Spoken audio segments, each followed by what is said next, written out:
As we begin today, let us take a moment to acknowledge with gratitude and appreciation the indigenous people of Massachusetts as stewards of this land and acknowledge the endurance of their relationship to their traditional territories. We acknowledge that the land we are meeting on today is the original homelands of the Mashpee Wampanoag, Aquinnah Wampanoag, Nipmuc, and Massachusetts tribal nations. We acknowledge the painful history of genocide and forced removal from this territory, which is currently ongoing for the Mashpee Wampanoag, and we honor and respect the many indigenous peoples still connected to this land on which we gather. So the seminar objectives, which we are going to hope to get to today, are to examine how structural racism has caused disproportionate outcomes in the education of students of all ages over time, and especially during times of crisis, and also to identify the kinds of commitments, strategies, and actions to respond effectively to disparities now and as we move forward. Some of the norms that we use, and of course, and I'm sure that you use them yourselves in interactions and in workshops and seminars, are these, but I'd like to focus on a couple of them in particular that I think would be important for our interactions today. And those are to suspend assumptions as much as possible, and also to participate as fully as you can given this environment. As we engage in this material, if you have a question, please do send it through on chat and we will try our best to respond. Of course, we are now up to 41 people, which is great. So we may not be able to get to everybody's question, but we're going to really try to do that. Later on, you will be getting opportunities to both raise your hand and respond at certain times in order to contribute to the discussion. And of course, as I'm sure you know, maintaining respect and confidentiality for our greater participation is always an important consideration. So let's begin with, I'd like to know who's in the room. So if you could just take a moment to look at these questions, what I'd like you to do is in chat, give your name, your professional role, teacher, advisor, principal, whatever your professional role happens to be. One expectation that you have for this session today, and I'd like to know what you're feeling, what emotion you are experiencing as we begin today. And I'll give you an example. My example is, my name is Vivian Dalila Carlo. I am a professor emerita from Lesley University and also a consultant for SABES. And I specialize in social justice education. And an emotion that I am feeling today is excitement, but it's definitely tempered with a bit of fear. So if you just take a moment now and use chat, if you would please, and answer these 4 questions. Everyone can just take a minute to read through other people's responses if you haven't already. It takes a bit of scrolling, but there's plenty there. Yes, there certainly is.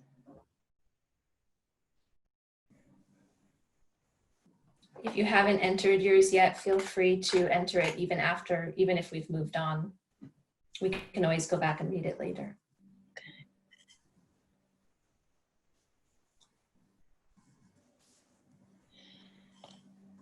All right, so what I'm seeing is certainly, as I'm sure you are too, such a variety of both expectations for this session and also a range of emotions. It's so important that we acknowledge those emotions, because being in these spaces in which we find ourselves, it's important for us to begin with ourselves and what it is we bring to any work we do, whether it's the work of learning for ourselves or the work of teaching or the work of engaging with others. So the expectations run from folks really looking for ways to respond to students, looking for new tools to use, how to engage students more culturally responsibly within these kinds of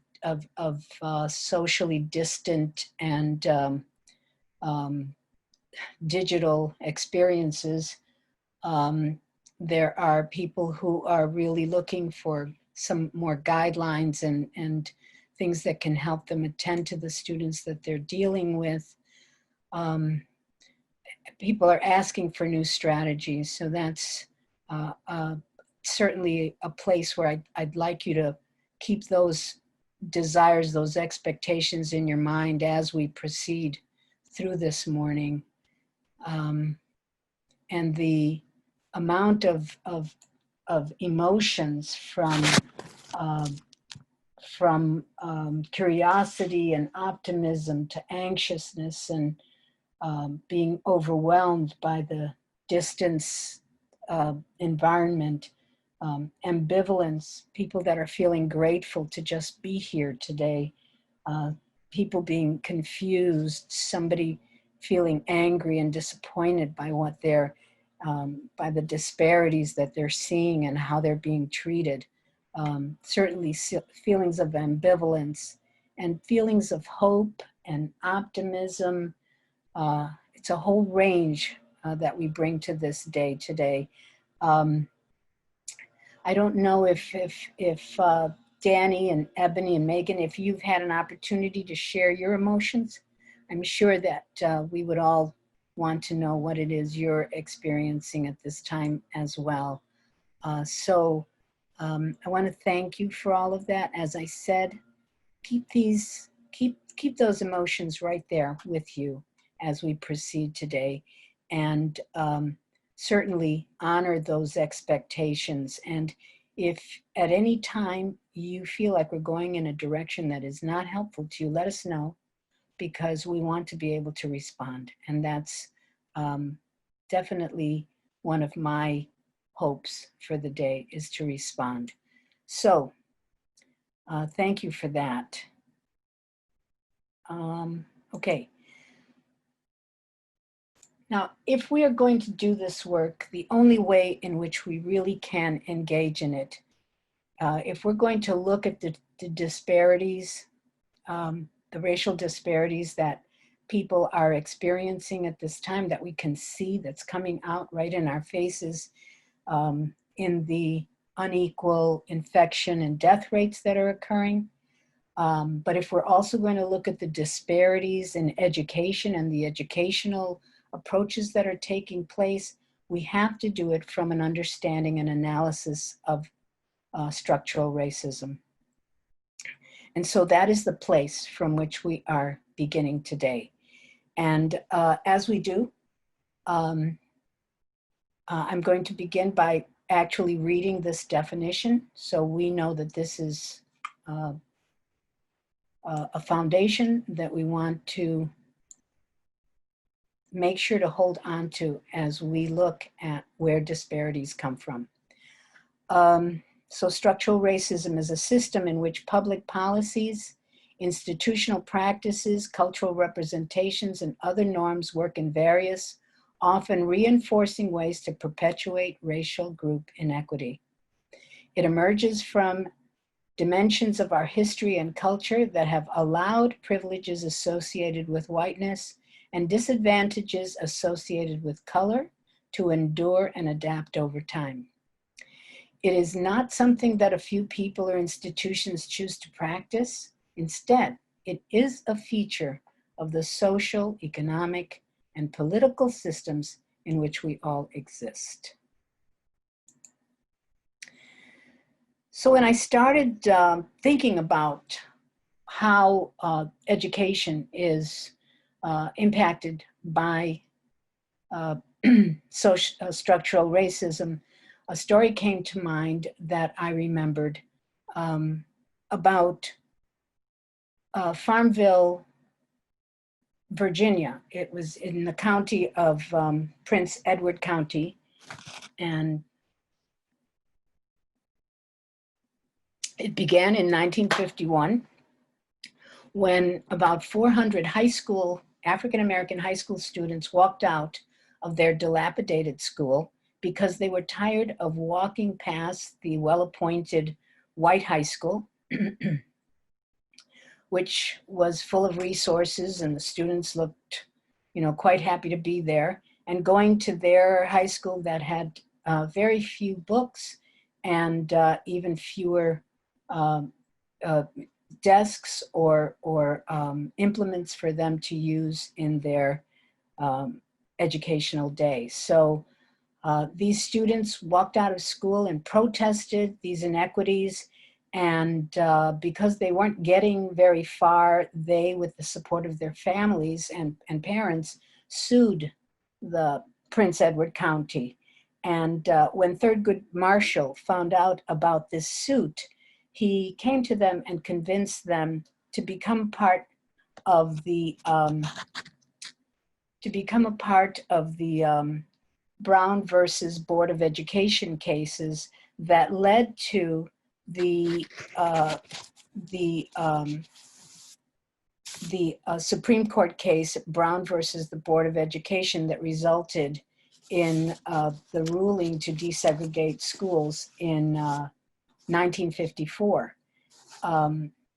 Although they had prevailed, the county dragged its feet on implementing desegregation, and instead, in 1959, closed all public schools in the county. Then the county opened white Christian academies that excluded any African-American students from attending. And the African-American students, their only choices were to either move out of the county or go to school in another county, or just not go to school at all. And because of many of their circumstances, the first two were not actually good options for them. And for many, a whole generation of students, they were unable to go to school for 5 years. At that time, when the court was finally ordered to reopen the public schools in 1964, for many of those students, there was no going back. Although this event was not caused by a crisis per se, it was how structural racism had in fact created a situation that, even though the courts had moved in their direction and for their benefit, they were still penalized by what took place. And that was a generation of students that went on for the rest of their lives to not have an education of any kind whatsoever. And so when we think about that in terms of crises events, we also have to look at how the effect of a cataclysmic crisis affects students of color and families and communities of color when those events happen. And so if we remember the Hurricane Katrina, which hit New Orleans in 2005, everyone in the city was affected by what took place. However, the way the city was set up was that white or more affluent people lived up on the high ground, and the lower communities, the lower grounds, the low-lying areas of New Orleans was where the people of color communities were. And so immediately when the floods began and it was obvious that evacuations were going to take place, those low-lying communities were devastated by the effects of that particular hurricane. Every school in those areas were devastated, and thousands of people were displaced. 10 years later, it was more likely that a student who had been in second grade when the hurricane hit in 2005 would more likely than his or her same age peers be unemployed or underemployed and also uneducated. When the city was evacuated, families were thrown into incredible turmoil and instability. 5 years later, large percentages of families were still living under unstable conditions, and children were also distressed and traumatized by the experience. For a great majority of those students, their education was permanently, in many cases, stopped, just in the same way it had been stopped for the students in Farmville. And students and adults who lived through Katrina are still suffering the consequences of structural racism today. As we consider more current crises, we look at the hurricanes Maria and Irma that hit Puerto Rico and the Virgin Islands in 2017. And once again, the schools in Puerto Rico were incredibly, in all of those areas, were incredibly affected by what took place. If we just look at the situation in Puerto Rico itself, out of 1,100 schools on the island,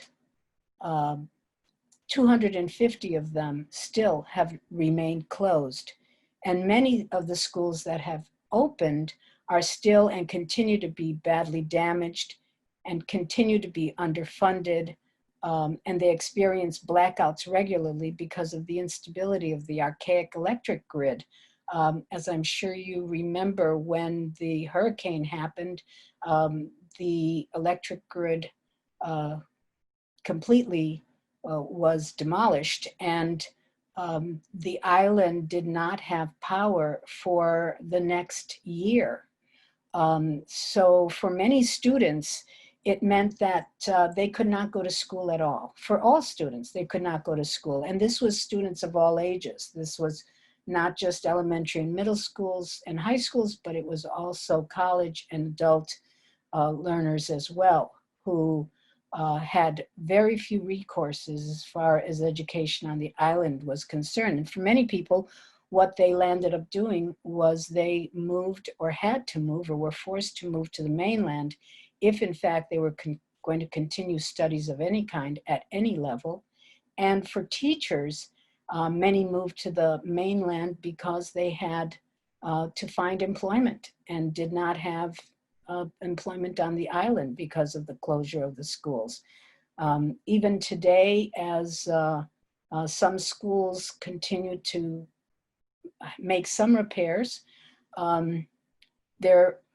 there is a shortage of teachers on the island, and so students are still not able to get the education that they deserve. Because of the closures of schools, many students have to travel to other towns in order to go to school, sometimes on dangerous mountain roads. Puerto Rico still finds itself in dire consequences. And now with the earthquakes that have been happening since December, and which are still continuing to happen on the island, the families and the people, especially of the southwest quadrant of the island, are experiencing instability and are experiencing distress and daily trauma. You can imagine when the earth moves below their feet, the kind of instability that they must feel. They don't know what's going to happen next for them. And so once again, there is this devastation that's taking place, and this is happening as we're speaking today, and still the response to assist them is not coming in ways that they really deserve. So it's once again structural racism that is really disadvantaging people that have already been seriously disadvantaged. As we turn our attention forward to today, I'd like you to take a look at this particular slide and just read what this doctor in India has said. If you can see that, maybe I should read it. Social distancing is a privilege. It means you live in a house large enough to practice it. Hand washing is a privilege too. It means you have access to running water. Hand sanitizers are a privilege. It means you have money to buy them. Lockdowns are a privilege. It means you can afford to be at home. A disease spread by the rich as they flew around the globe will now kill millions of the poor. And he is in India saying this particular comment, but we know from the disparities that we are hearing about that those very same privileges are happening right around us. So we must keep the other examples in mind as we renew our commitment to make educational systems more responsive to the needs of all of our students, regardless of their age. As we already know, students come from varied and diverse backgrounds and are afforded different resources, opportunities, supports. In this latest crisis, those differences and disparities come into vivid view. A lot of students in our state and throughout the country will fare amazingly well because they already have had high quality learning opportunities. On the other hand, students who have been disadvantaged because of poverty and structural and systemic racism won't have access to quality educational processes. And this will place them further into disadvantage. In particular, our Black and Brown students are and will continue to be the most vulnerable in this crisis, while the most advantaged students will survive without losing too much ground. Of course, it's not just Black and Brown students who suffer from what's taking place around us. We know that with the beginning of this particular pandemic, and as it continues, we hear an enormous amount of xenophobia and racism that's thrust towards Asian people, and also ongoing xenophobia towards any immigrants that are part of our the fabric of our country or the world for that matter. So it's important for us to keep those kinds of realities in mind as well.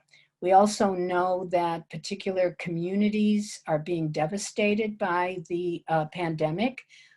People of color communities are suffering the brunt of the infection and death rates that are occurring. And we are seeing that in large ways also on Native people reservations. And so those disparities are glaring at this moment in time.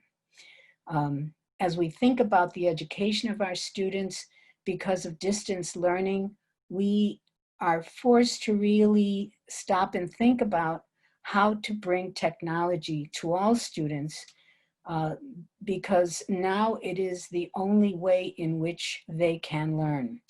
And when we think about our city, we have to think about, how technology, in fact, is being brought to, and I'm talking about Boston, and I know you don't all come from Boston, but as far as Boston is concerned, as an example, in Boston, when it comes to technology, before the pandemic, the BPS had purchased 20,000 Chromebooks, which they distributed when the schools closed. But the realities are that there are over 50,000 students in the BPS, which means that not everybody was able to have a Chromebook. And also many parents, especially parents of younger students, do not have necessary skills to assist their students to utilize this kind of technology. Never mind that many homes don't even have access to the internet. In addition, teachers who have had to put learning online, and this goes again for all levels of education, have not had sufficient training in online teaching, resulting in, once again, an uneven delivery of education. to students who find themselves in lockdown all over the state. So approaches to students have definitely been uneven. Some school systems were better prepared. New Hampshire was quite prepared. They have so many snow days that they had a backup plan that was already put in place. So going online for them all day, in fact, is not a problem. But for other systems where those backup plans had not been created beforehand, the use of technology has been sporadic, especially for teaching. We also know that for some parents, they're at home, other parents have to work, and many adult learners find themselves torn between either working because they need to or staying home even though they need to work. In Chelsea, which is 60% Latinx and immigrant, 80% of the people are considered essential workers, either in medical facilities or in service industries. So that's also something that forces people to put themselves in dangerous situations because they have to work even though it would be safer for them to be able to stay home. And some students may be engaging in a continuation of learning who, just pick up the ball and continue going with it. And others are virtually doing nothing on a school or an education level for a variety of reasons. So there is obviously a great amount of work to be done by educators as well as community organizations if we're going to work together to create a systemic response to structural racism for the benefit of our most marginalized populations. In considering the adult learner who already has had no or little institutionalized educational structural supports, the approach has got to be direct. Technology, access to the internet, guidance in distance learning, guidance in homeschooling strategies, coupled with the kind of activism and getting the word out to affect legislation and educational funding. These are all necessary now and are going to continue to be necessary as we move forward.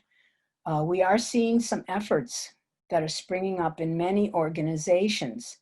Some organizations are offering, and some school systems are offering a variety of resources, such as curriculum guides or handbooks on homeschooling at all levels, for all levels of learners. And some places are offering parents and caregivers assistance in how to create positive learning environments at home.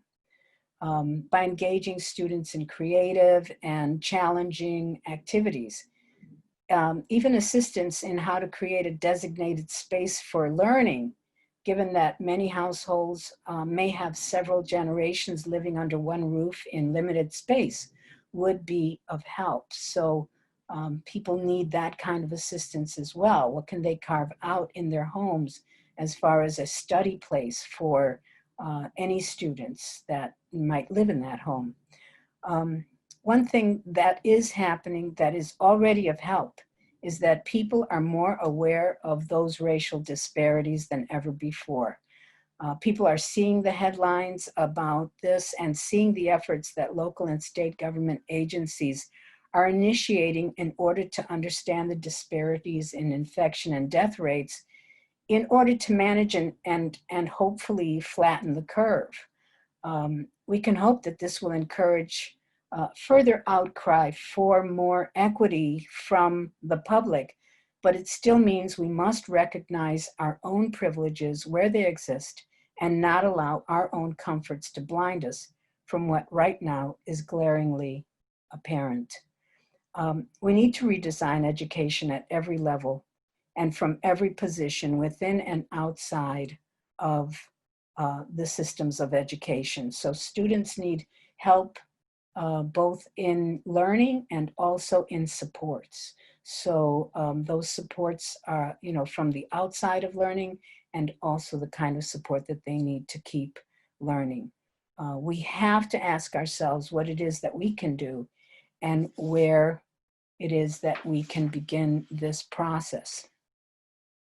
Of course, one place that we all need equity right now is in access to educational technology. Because given the predictions that estimate that we will have to practice social distancing, probably in waves, for perhaps 3 years. I know that's hard to hear, but it's what we truly are facing. Communicating digitally as we are right now is going to be the imperative as we move forward. You know, how we set up classrooms once schools do open is still in question. So for these, we have to think in this context of 3 years to really think about how are we going to engage in some kind of positive interaction with our students, with ourselves, with each other, given those kinds of circumstances.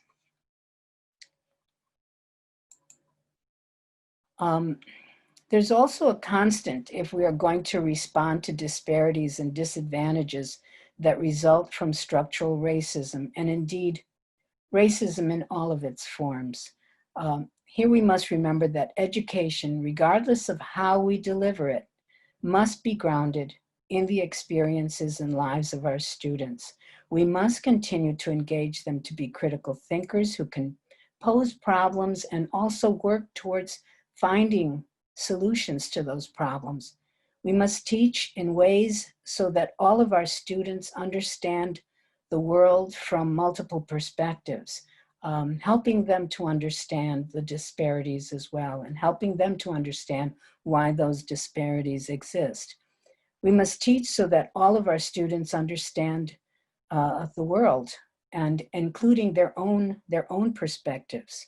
And we must bring joy, hope, and vision into everything that we teach. This is an important time for us to value our students' cultural lives so that they can value themselves and value each other as well.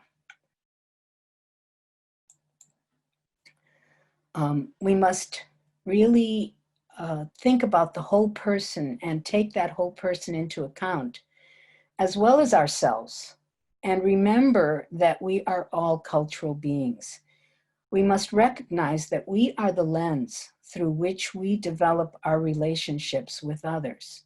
We must see our own culture, our own norms, our values, our beliefs, our traditions, our artifacts, our behaviors, and work to understand how we are similar to and different from others. And we must be able to see what occurs when the cultural lives of the students we work with and teach are overlooked, ignored, and demeaned, which is what takes place. And I have to apologize for these arrows that are covering these words up. It's stress, trauma, that are under those arrows there. Because of course, invisibility leads to all of those things. There has been research that has shown that racism actually leads to disease and to a shorter lifespan.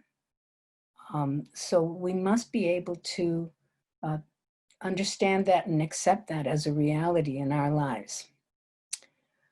By utilizing ourselves as this lens, we then have that opportunity to continue to develop our cultural understanding and acceptance of others while we hone our skills to work with different students, to work with their families, and to work with different communities. So we're going to engage in an activity, We're going to engage in an activity called sound bites and self-talk. Sound bites are things you hear people say. This is how people talk about students, their families, their communities. It could be positive, it could be negative, it could be helpful, or it could be harmful. The kinds of things that you hear we hear people say all the time.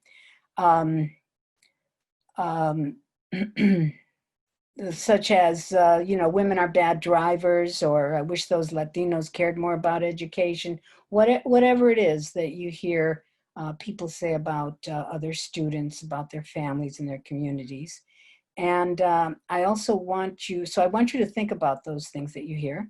And also I want you to think about self-talk.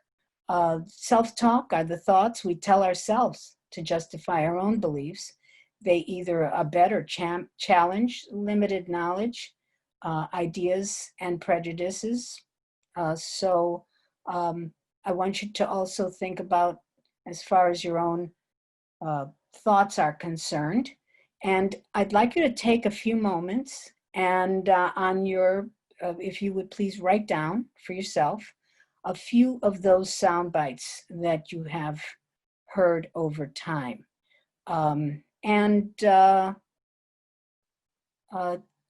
If you've that actually worked pretty well with chat before. I'm thinking that if you would like to put some of those, I'm going to take a look at chat at the moment, just for a moment, because it looks like, okay.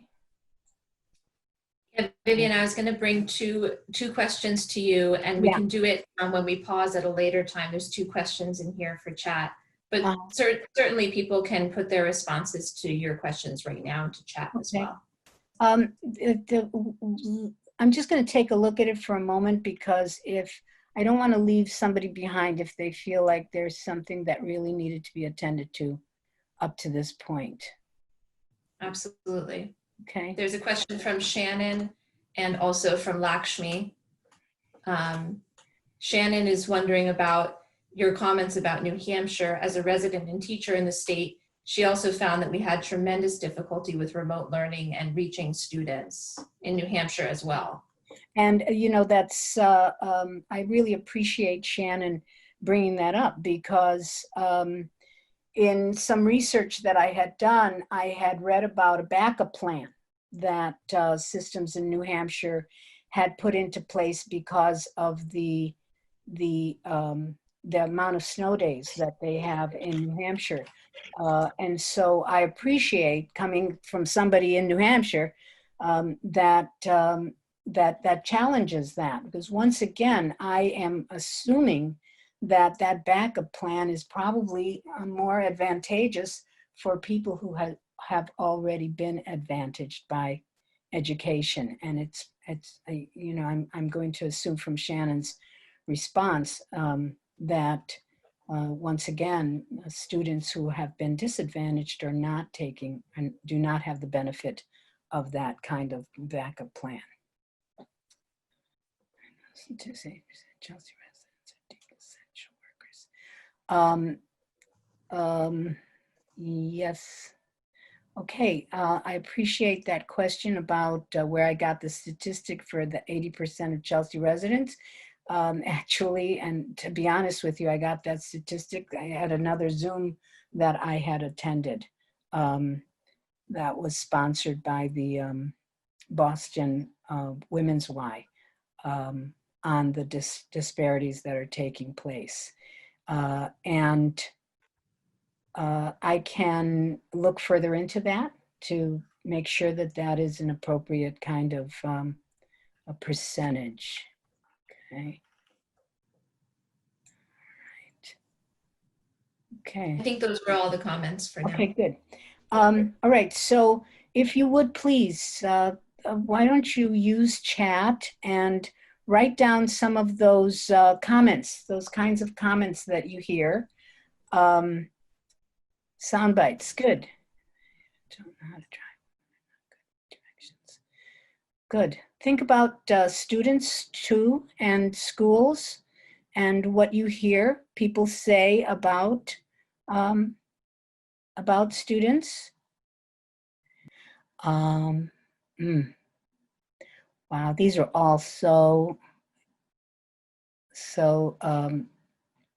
really popular. They've been said so often. All right. Okay, I'm going to move to the next slide, which is, I'm about to show you the continuum that is, this is the cultural proficiency continuum. And as you can see, it moves from cultural destructiveness to cultural proficiency. It moves from the elimination of the cultural group, then on to a lack of capacity to understand, um, to understand um, culture, and then it moves to blindness about culture. Then it moves on to the beginnings of well-intentioned competence, onto the ability to align personal values with practice, and then finally in the cultural proficiency to the actions that need to occur in order for systemic change to actually take place. This continuum, it can represent the individual person as easily as it can be about an institution. So as you look at it, I want you to think about what your institutions are like and where they might, where you find their understanding as far as these areas are concerned.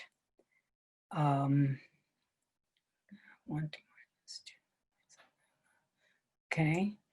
And these comments that you've also made on chat, think about where they might find themselves on this continuum. So this is a developmental continuum. This is a person, an organization can begin in a place of cultural destructiveness and still be there, or it can be moving through these various parts of the continuum and can therefore be progressing over time. And that we find ourselves, we as you know, the human condition, we are going to find ourselves anywhere in this continuum. Certainly it's not just by the things we say, but I've put in quotes here for us to see examples of how these quotes, how these things, as someone said in chat already, the importance of impact and understanding the results of the impact and not just the intention. So these are certainly show us or demonstrate to us a bit of that impact. If you see underneath cultural destructiveness, we only speak English here, don't tell anyone you're gay, Black people destroy neighborhoods, calling the virus the Wuhan virus. That's something that definitely instigates violence against Asian people. If we look at cultural incapacity, the idea of seeing difference but making it wrong. If you see a Black person and you know he's doing something wrong, I saw one of the chats was right along that line. Women aren't as good at science as men. People of color get COVID more because they are obese and don't eat right. Cultural blindness, and I'm sure you've heard these before. Seeing difference but acting as if like you don't see difference. I don't see color, everyone's the same to me. They always try to make it about race. The COVID outbreak is among meat packing workers, not regular folks. There are no Indians around here. We hear that in the East Coast all the time.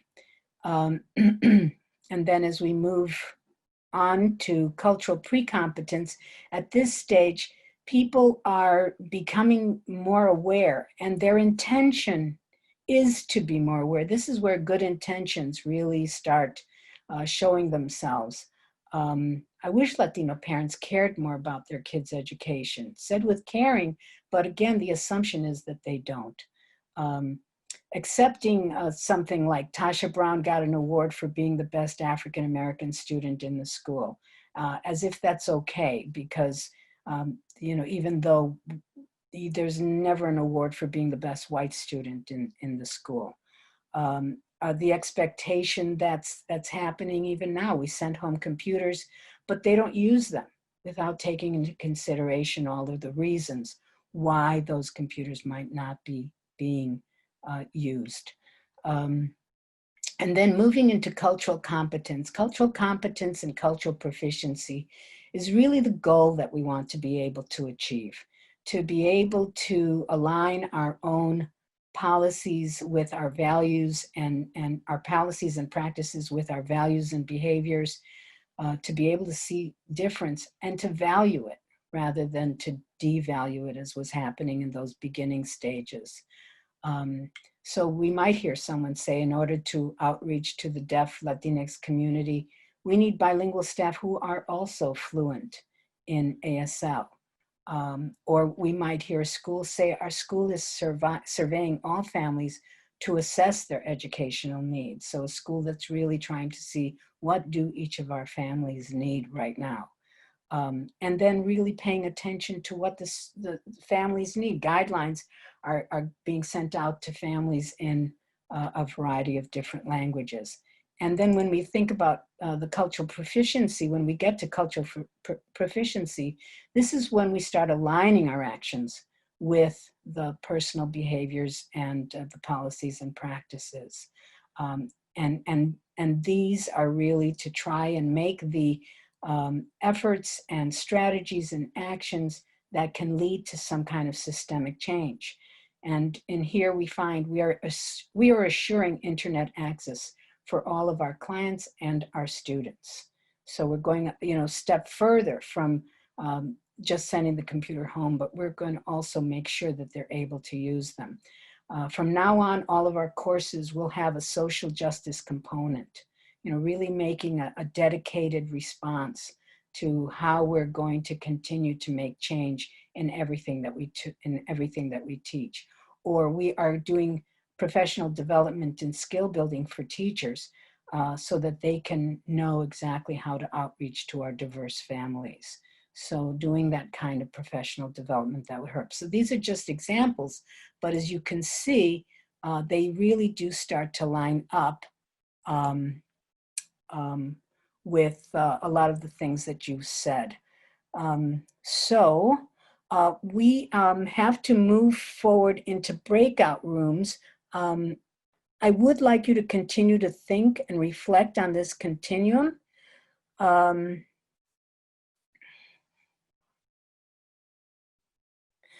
And I'd like you to think about, you know, where on the continuum your own sound bites would land, and to also what this tells you about your own school and your own organizational culture. And also, of course, what does it tell you about yourself, about ourselves and our educational settings, and you know, what kind of supports we have in our own schools.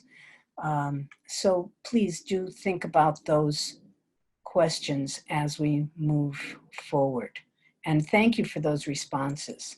So we are now going to move into our next activity, which is going to give you an opportunity to really talk about how you can take personal and professional actions in order to assure greater equity for our students, and also to work towards the elimination of racism.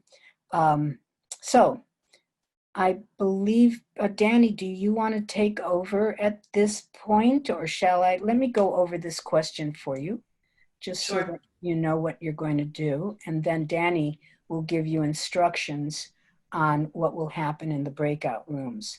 So you are going to be placed into groups. You've already been placed into groups. Danny will explain that to you. And you are in groups according to your professional roles. So teachers are going to be working with teachers, advisors with advisors, folks that are in administrative roles will be working together as well. And in your role in this group, what I'd like you to do as a group is to construct an education. What would you do? What can you do in your professional role to construct an educational system that meets each learner where they are at? What can you do in that professional role that gives them the supports they need inside and outside of classrooms in order to be successful, and also one that is relevant during this time of crisis and also as we move forward? So I'd like you to think about your commitment to this kind of work, and also what kinds of actions you might be thinking about taking. So I'd like you to list at least one commitment that you bring to this work and at least 3 actions that you take. Now, this particular slide is not going to be visible to you once you go into breakout rooms. So I'm going to suggest that you pull out your camera and take a picture of that slide right now so that you can have that question with you.